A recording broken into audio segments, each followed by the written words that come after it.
नया मस्जिद बन रहा है और कब्रिस्तान है और ईदगाह है, उसमें मेरा मन हुआ है जो हम इसमें ज़मीन या पैसा रुपया दें, मेरा मन चाहता है।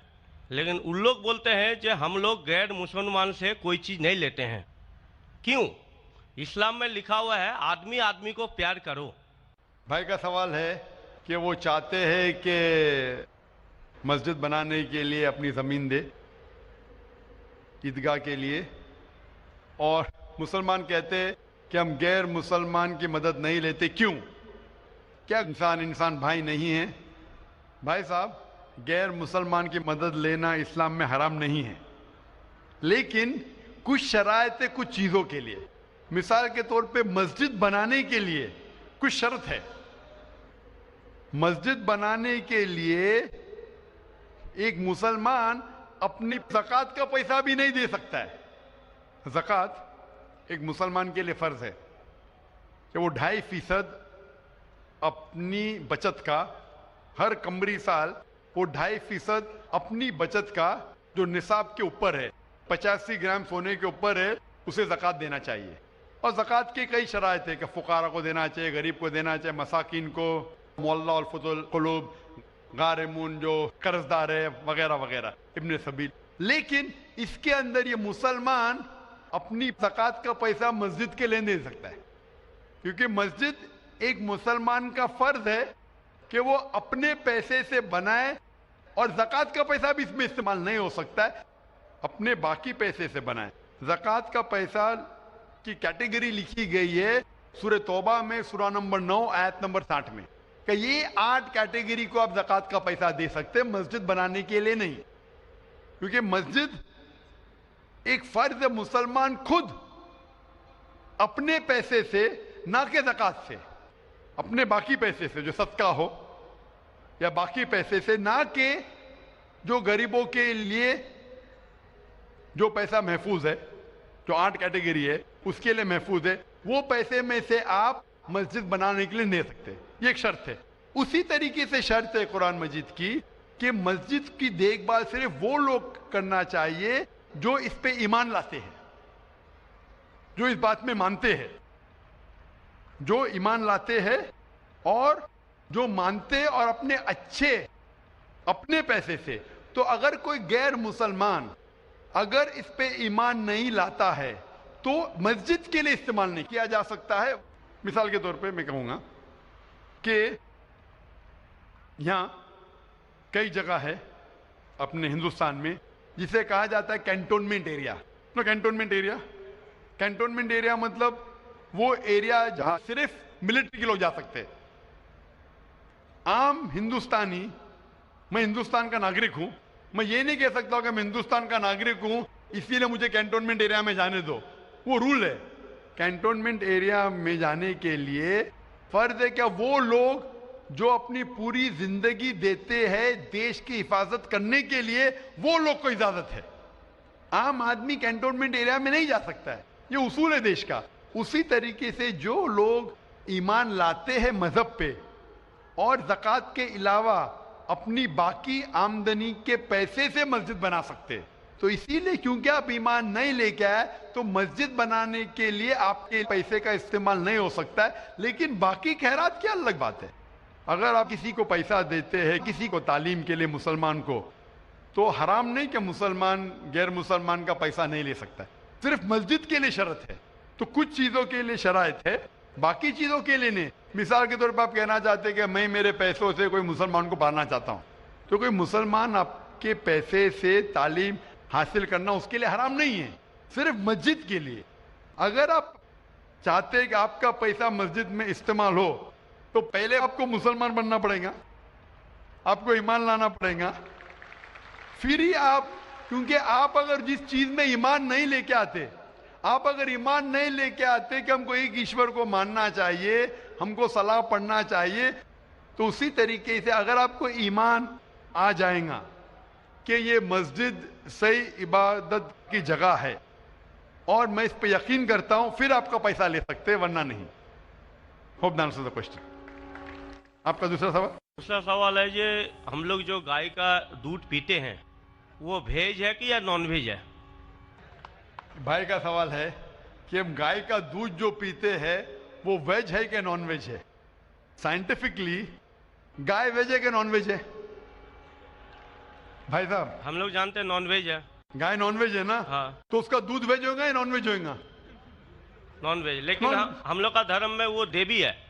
हाँ, अभी उसके ऊपर बाकी सवाल आ गया ना।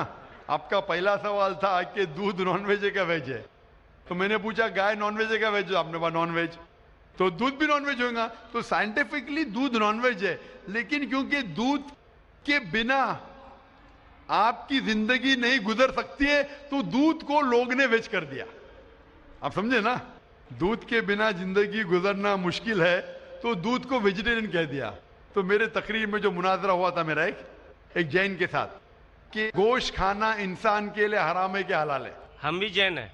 मालूम है आपका नाम जैन है? तो एक मुनाजरा हुआ था with the president of the Indian vegetarian congress, mister Rashmi bhai Zaveri, वो प्रेसिडेंट थे। तो एक मुनाजरा हुआ कि गोश्त खाना इंसानों के लिए हराम है कि हलाल है। और मुनाजरे में मैंने साबित किया कि गोश्त खाना इंसान के लिए हराम नहीं, अच्छा है, साबित किया। और उसमें यह भी कहा कि दूध नॉनवेज है, लेकिन सारे वेजिटेरियन दूध पीते, क्यों? आप समझ रहे ना? तो दूध साइंटिफिकली इज नॉन वेजिटेरियन। आपने कहा क्या है, हमारी देवी है। आप अगर पढ़ेंगे, जैसा मैंने कहा कि न तस्य प्रतिमास्ति, उस ईश्वर की कोई प्रतिमा नहीं, कोई अक्स नहीं। आप समझे ना? कोई अक्स नहीं, कोई पिक्चर नहीं, कोई पेंटिंग नहीं, कोई फोटोग्राफ नहीं। तो ये वेद के मुताबिक ये गलत हो जाता है। आप समझे ना? लेकिन फिर भी मैं जानता हूं कि कई किताबों में, क्योंकि हिंदू किताबें दो किस्म की है, श्रुति और स्मृति। श्रुति वो किताब जो भगवान की तरफ से आए, वेद और उपनिषद। स्मृति वो किताब जो इंसानों ने लिखी है। तो श्रुति होती जो ईश्वर की तरफ से है, और एक होती है स्मृति जो इंसानों ने लिखी है। तो मैं जानता हूं कि कई हिंदू मजहबी किताबों में, खुसूसन स्मृति में, ऐसी चीजें लिखी है जो श्रुति के खिलाफ है। ये आप देखेंगे, गाय आपकी देवी है, वो आप वेद में नहीं पाएंगे, आप नीचे वाली किताब में पाएंगे। तो जब भी कोई ऊंची या नीचे किताब में टकराव हो तो हमें मानना चाहिए ऊंची किताब। कुरान इस्लाम की सबसे ऊंची किताब है। कुरान से कोई भी किताब टकराई तो हमें कुरान में मानना चाहिए, उस किताब में नहीं। आप समझे ना? तो इसी तरीके से अगर आप वेद में पढ़ेंगे, वेद में लिखा है कि खुदा का कोई अक्स नहीं, तो अगर वो मानेंगे तो हमें मानना पड़ेगा कि खुदा का कोई रूप नहीं। तो ये कहना कि गाय देवी है, ये कई पंडित कहते हैं कि हम जानते हैं कि खुदा एक है, हम जानते हैं ईश्वर एक है, लेकिन हमें कंसंट्रेशन के लिए हमें बहुत बार मूर्ति का सहारा लेना पड़ता है। पंडित लोग से मैं बात करता हूं कि आपकी किताबों में साफ लिखा है कि भगवान एक है, ना उसका कोई अक्स है, ना कोई मूर्ति है, ना कोई पेंटिंग है, ना कोई पिक्चर है। तो वो कहते हैं हम मानते हैं ये बात पे, लेकिन क्या कंसंट्रेट करने के लिए पहले शुरुआत में हमें अक्स की जरूरत होती है, एक मूर्ति की। जब हम हायर कॉन्शियसनेस पे पहुंच जाते उस वक्त हमें जरूरत नहीं पड़ती। तो मैं उनसे कहता हूं मुसलमान हायर कॉन्शियसनेस पे पहुंच गए, हमें कोई अक्स की जरूरत नहीं, हम ईश्वर को डायरेक्ट मानते हैं, डायरेक्ट इबादत करते हैं। तो इसी तरीके से कभी भी टकराव होता है मजहबी किताबों के अंदर तो ऊंची किताब को मानना चाहिए नीची किताब के बनिस्बत।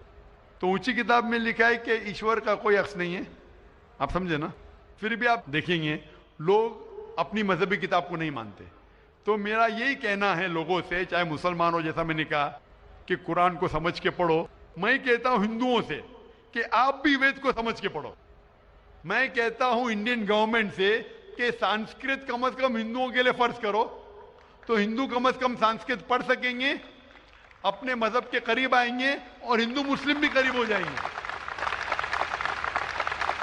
क्योंकि संस्कृत पढ़ेंगे तो आपको पता चलेगा कि आपकी किताब में क्या लिखा है। तो कोई भी पंडित आपको घुमाएगा नहीं, फिर पंडित घुमाएगा तो बोलेंगे तो हवाला दो कोई है। आप समझे ना?